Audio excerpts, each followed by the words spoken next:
Hello K drama lovers, welcome back to my channel. जैसे कि हम डियर एक्स के एपिसोड्स का हिंदी एक्सप्लेनेशन कर रहे हैं, तो आज एपिसोड 4 की बारी है। तो चलिए फिर स्टार्ट करते हैं। एपिसोड 4 में दिखाते हैं कि आजिन के डैड मर रहे होते हैं और तड़प रहे होते हैं। वो आजिन से हेल्प मांगते हैं और आजिन सीजर से उनकी टोपी को कट करके वॉशरूम में बहा देती है ताकि सारे सबूत मिट जाएं। आजिन उनको बस तड़पता हुआ देखती है। फिर हमें पुलिस को दिखाते हैं कि पुलिस वहां पे जांच कर रही है और नीचे चोई सब कुछ देख रहा होता है और पुलिस वाले चोई को अरेस्ट कर देते हैं। और यहाँ पे आजिन को हॉस्पिटल में दिखाते हैं कि वो बयान देती है कि चोई ने मेरे डैड को मार दिया है। चोई को पुलिस वाला बताता है कि लड़की ने तुम्हारे खिलाफ बयान दिया है। तो चोई कहता है कि मैं किसी को क्यों मारूंगा, वो एक स्टॉकर था। तो पुलिस वाले ने कहा कि तुम्हें किसने कहा। तो चोई कहता है कि उसने एक टोपी पहनी हुई थी जब मैंने उस पर हमला किया था। तो पुलिस वाला बोलता है कि वहां पे क्राइम सीन में कोई भी टोपी नहीं थी। और यहाँ पे चोई के होश उड़ जाते हैं। सेम आजिन से पूछा जाता है और वो भी यही कहती है कि उसको किसी भी टोपी के बारे में नहीं पता। जोई पुलिस वाले को बताता है कि मैंने बेड से उसके गले पे वार किया था, वो बस बेहोश हुआ था और जिंदा था। तो मैंने जब पुलिस को फोन करा, जैसे ही मैं करने वाला था, फिर आजिन ने मुझे मना कर दिया और ये कहा कि मेरे डैड हैं, तुम पुलिस को मत बुलाओ, सब मैं हैंडल कर दूंगी, तुम यहाँ से चले जाओ। यहाँ पे जोई को प्रोफेसर कहता है कि वो 20 साल की लड़की तुमसे ऐसा कहेगी और तुम मान जाओगे, कहानी मत बनाओ। फिर जोई कहता है कि मुझे लगता है कि ये सब प्लान्ड है और मुझे फंसाया जा रहा है, और उसकी कोई बात नहीं सुनता है। पुलिस ऑफिसर फिर आजिन के पास होता है और यहाँ पे रिपोर्ट आ जाती है फोरेंसिक की, जिसमें लिखा होता है कि मौत की टाइमिंग रात के 10 बजे थी और आजिन ने कॉल सुबह के 3 बजे की थी। तो पुलिस उससे पूछती है कि इस पूरे टाइम पे तुम कहाँ थी। तो वो पुलिस वालों को कहती है कि मैं बेहोश थी और अभी मेरे सर में बहुत दर्द हो रहा है, मुझे रेस्ट करना है। यहाँ पे पुलिस वाले को किसी का कॉल आ जाता है और वो वहां से चला जाता है। वो आदमी जोई का दोस्त होता है जो कैफे में आया करता था ना, वही कॉल करता है। यहाँ आजिन उनकी बातें सुन के सब रिकॉर्ड कर रही होती है। वो आदमी कहता है कि ये नेशनल प्लेयर है और इसने मेरे साथ कॉन्ट्रैक्ट साइन किया हुआ है। तो यहाँ पे ऑफिसर एक दूसरे से बातें कर रहे होते हैं और वो कहता है कि इस आदमी को तो यहाँ से निकालना पड़ेगा और मुझे पक्का लग रहा है कि आजिन ने ही अपने डैड को मारा है और ये उसको फंसा रही है। ये सब सुन के आजिन के होश उड़ जाते हैं और जिनसियो भी ये सब सुन रहा होता है क्योंकि वो तो हॉस्पिटल में ही होता है। फिर ऑफिसर यहाँ आजिन के पास आता है और आजिन से कहता है कि चोई ने सेल्फ डिफेंस में ये सब किया है, तो वो तो बच जाएगा।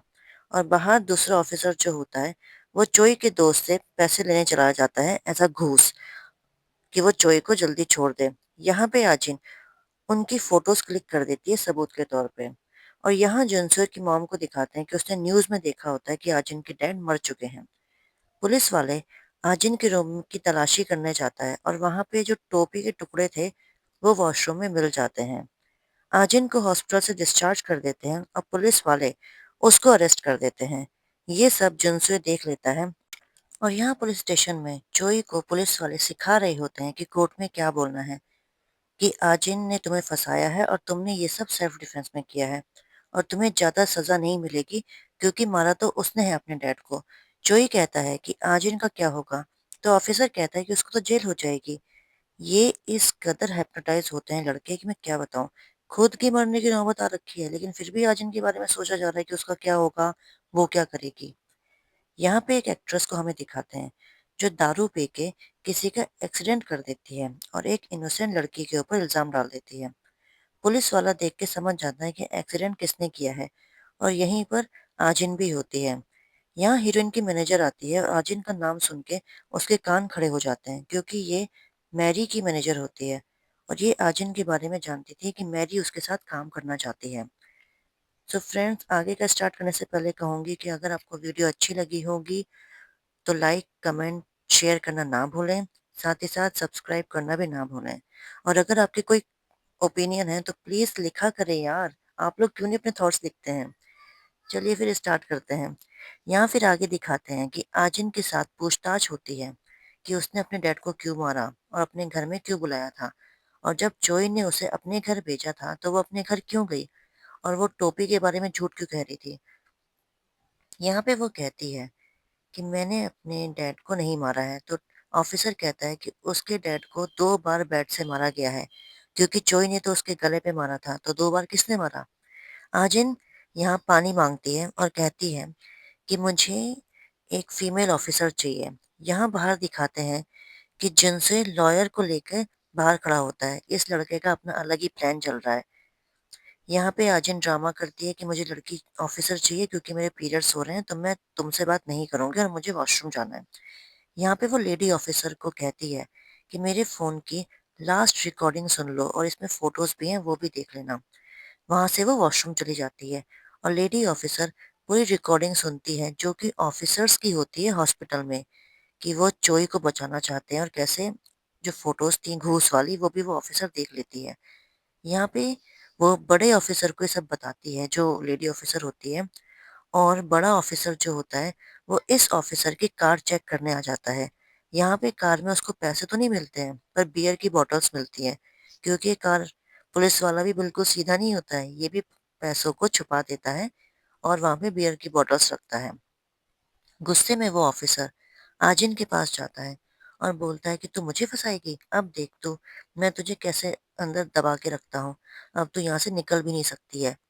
यहाँ पे फिर जुनसुई अपनी मॉम के पास आता है और उसकी मॉम कहती है कि तुम्हें पता है कि आजिन के डैड मर गए हैं? तो वो कहता है कि मुझे उनसे कोई मतलब नहीं है। यहाँ पे आजिन के पास मैरी की मैनेजर आती है और कहती है कि हम तुम्हें बचा सकते हैं, हमारे पास बहुत पावर है, और बदले में उन्हें क्या चाहिए आजिन से, ये तो यहाँ नहीं बताया जाता है। यहाँ फिर यूसिक से पूछताछ करने पुलिस वाला आता है और वो स्टॉकर के बारे में पूछता है। तो यूसिक कहता है कि हाँ, एक स्टॉकर तो था, लेकिन उसने आजिन को स्टॉकर से एक डिपार्टमेंटल स्टोर में बात करते हुए देखा था। तो यहाँ पे ऑफिसर डिपार्टमेंटल स्टोर के जो सीसीटीवी फुटेज होता है वो चेक करता है, जहाँ पे आजिन के साथ वो टोपी पहना हुआ स्टॉकर दिख जाता है। और यहाँ पे जो यूसिक होता है वो समझ जाता है कि इसने ही उसके बॉस को फंसाया है। सीन शिफ्ट होकर जुनसे को दिखाते हैं कि वो पुलिस स्टेशन आ जाता है और कहता है कि उसने आजिन के पापा को मारा है। वो आजिन का स्टेप ब्रदर है और उसने बचपन में उसके पापा को अरेस्ट करवाया था, क्योंकि वो बहुत बुरा आदमी है। यहाँ ऑफिसर पूछता है कि तुमने उसको कैसे मारा? तो वो कहता है कि मैं उसके होटल गया था, मैंने उसके ड्रिंक में नशे की दवाई भी मिलाई थी कि मैं उसको मार दूंगा। मैं वहाँ वेट करता रहा पर वो आया नहीं। यहाँ ऑफिसर चेक करता है होटल में जाके कि कोई ड्रिंक है कि नहीं है, तो वहाँ पे ड्रिंक में नशे की दवाइयाँ भी मिलती हैं और स्लीपिंग पिल्स भी मिलती हैं। और होटल मैनेजर को वो फ़ोटो दिखाता है जुनसुई का, जिसमें होटल मैनेजर कहता है कि हाँ, ये लड़का आया तो था, लेकिन कब आया था ये मुझे याद नहीं है। फिर जुनसुई कहता है कि मैं आजिन के घर गया था और उसके पापा मुझे घायल हुए दिखे थे, तो मैंने उनको वहीं मार दिया। यहाँ पुलिस वाला आजिन को रिहा कर देता है, क्योंकि उसको नया बकरा मिल गया है, और उसको बताते हैं कि तुम्हारे स्टेप ब्रदर ने क्राइम एक्सेप्ट कर दिया है, अब तुम फ्री हो। आजिन घर पे जाती है और यहाँ हमें फ्लैशबैक दिखाते हैं कि असलियत में किसने किसको मारा है। आजिन ने अपने डैड को मारा तो था और वो फिर बेहोश हो गई थी। फिर जब जुनसी रूम में आता है देखने की सीन क्या हुआ है, वो आजिन के पापा को तड़पते हुए देखता है और फिर उसको याद आता है कि कैसे आजिन ने उसको कहा था कि अगर तुम मुझसे प्यार करता है तो मेरे लिए किसी को मार के दिखा, और यहाँ पे वो बैट उठा के उसके पापा को मार देता है। यहाँ फिर होटल वाले मैनेजर को दिखाते हैं कि उसको टाइम याद आ गया कि रात के 3 बजे जिनसी होटल में आया था। वो फिर ऑफिसर को कहता है कि ये 3 बजे रात को आया था और फ़ोन कट कर देता है। यहाँ पे जिनसी को ऑफिसर कहता है कि तू कह रहा है कि तूने उसको मारा, लेकिन तू तो 3 बजे उसके होटल गया था और वो तो 10 बजे मर गया है। तू पागल है क्या? झूठ क्यों बोल रहा है? वो लड़की जब कातिल है उसको क्यों बचा रहा है? और यहाँ जिनसे अपना प्यार एक्सेप्ट कर देता है। वो कहता है कि मैं उसको बहुत प्यार करता हूँ, वो बहुत अच्छी लड़की है, वो बहुत गरीब है, लोग उसके साथ बहुत बुरा करते हैं, इसलिए वो ऐसी है।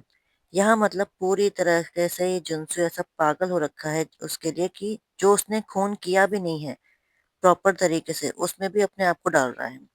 इतने में केस की फाइल ऊपर चली जाती है और चोई को फाइनल क्रिमिनल मान लिया जाता है और ऑफिसर को भी अरेस्ट कर देते हैं जिसने घूस ली थी।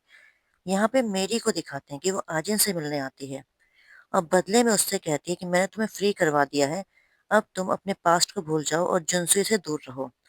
यहाँ मैं तुम्हें कोरिया के नंबर 1 स्टार बनाना चाहती हूँ और अगर लोगों को तुम्हारे इस पास्ट के बारे में पता चला उस जिनसुई की वजह से, तो मेरा पूरा करियर खत्म हो जाएगा। तो बेस्ट यही रहेगा कि तुम उसके साथ कोई भी कॉन्टेक्ट नहीं रखोगी।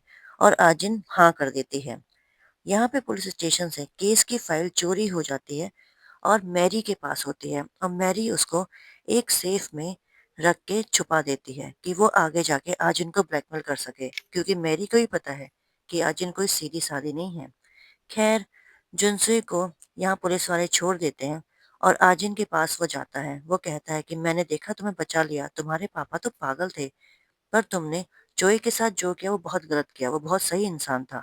आजिन कहती है कि मैंने उसको नहीं कहा था कि वो ये सब करे, मैं तो सब उसको बुलाया था, मारना ना मारना वो सब उसके ऊपर था। यहाँ जुनसुई कहता है कि तुमने सिचुएशन ही ऐसी खड़ी करी कि वो बेचारा क्या करता। आजिन कहती है कि तुम्हें उसके लिए बहुत हमदर्दी आ रही है, बचपन से लोगों ने मेरे साथ बुरा किया, मुझे मारा, तब तो तुमने कुछ नहीं कहा।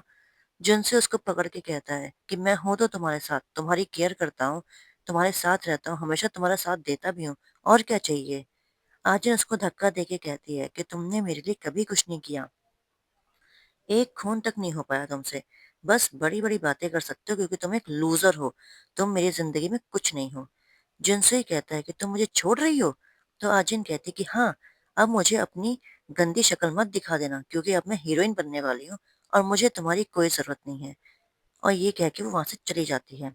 जिनसे कहता है कि हाँ, बन जाओ हीरोइन, क्योंकि तुम जहाँ भी जाओगी, अपने आप को अकेला ही पाओगी, क्योंकि तुम कभी खुश रह ही नहीं सकती। यहाँ पे आजिन कहती है कि कौन सा मैं अभी खुश हूँ? और जुनसुई कहता है कि मैंने इसको इतना प्यार किया और ये ऐसी है। और टाइम बीता हुआ दिखाते हैं कि इस मौसम बदल गए, और फिर हमें प्रेजेंट टाइम का दिखाते हैं कि आजिन बहुत बड़ी हीरोइन बन गई है और जेल में लोग टीवी में उसको देख रहे होते हैं और चोई भी उसको देख रहा होता है। बेचारा चोई के तो बाल भी बड़े हो गए हैं। ये मतलब कितना साल आगे का डिफरेंस दिखा दिया है। और वो आजिन को देखता है कि ये तो हीरोइन बन गई और मुझे जेल में फंसवा दिया। और यहीं पर एपिसोड 4 खत्म हो जाता है। तो अगर आपको ये एपिसोड का एनालिसिस अच्छा लगा हो तो प्लीज़ कमेंट करना ना भूलें। वीडियो अच्छी लगी हो तो लाइक ज़रूर करें। साथ ही साथ न्यू सब्सक्राइबर सब्सक्राइब करना ना भूलें और आप लोग वीडियो को शेयर ज़रूर करें।